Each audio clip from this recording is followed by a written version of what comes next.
I've been playing some Rune Factory Guardians of Ozma, and I have a few thoughts. Every single Rune Factory game has a member of the Descent Coquille family. Here is Porcaline Descent Coquille from Rune Factory 4. Won't forget you. Wonderful, hello. Now, here is Palmo Descent Coquille from Rune Factory 5. Whimsical welcome. Thank you very much, and please come again. So those are the Descent Coquilles I know, right?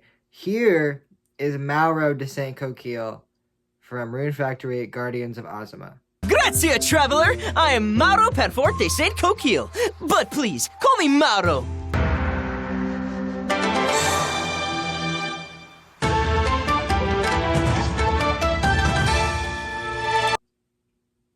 They Tumblr sexified the Descent Coquille family. Now, a little bit of lore about Mauro. He arrives on an airship with Hina. Hina is a character from Rune Factory 5. In Rigbarth, which is the place where Rune Factory 5 takes place, Hina is one of the child characters. So she's probably 5 or 6 years old. Now she is in her 20s and she's traveling on an airship with Mauro, and they're doing stuff together, right? Hina says in a piece of dialogue that Mauro cried really hard when he left Rigbarth, which means they didn't just meet organically separately like Hina left town or whatever. Mauro lived in Rigbarth at one point, and then the two of them left Rigbarth together to start traveling together, which means Mauro lived in Rigbarth, right? If you select the Talk About Family section in the Hangout screen with Mauro, he does not like it. So Mauro does not have a good relationship with his family. So now there's a few places we can go with this, right? One, maybe Mauro moved to Rigbarth at a young age, sometime after the events of Rune Factory 5. Maybe his parents died and he moved to live with Palmo, who is probably a distant cousin or something, right? Or Mauro is Palmo's son.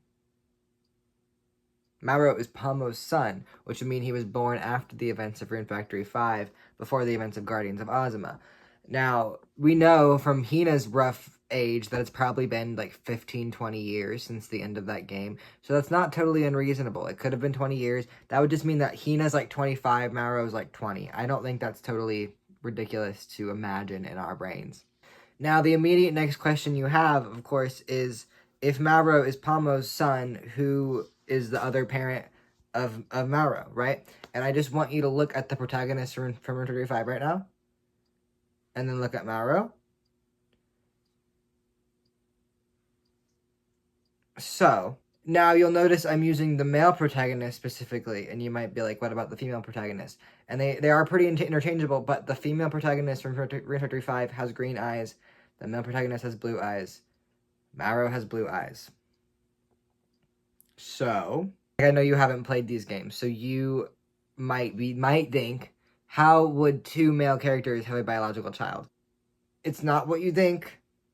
In the lore of Rune Factory 5, when you marry a same-sex partner, when you talk about wanting children, you go to the tree, the magic tree in the middle of the village, and the tree gives you a baby that looks like you and your partner. It's definitely biologically a mix of you and your partner, because the baby changes depending on who you married. The tree gives you a baby,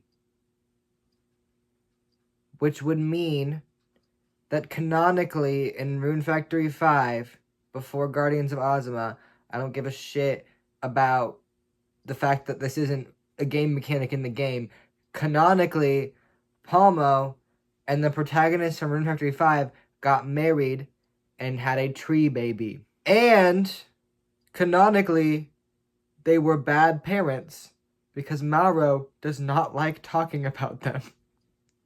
Anyway, I'm really liking Guardians of Ozma so far. It's a pretty good game.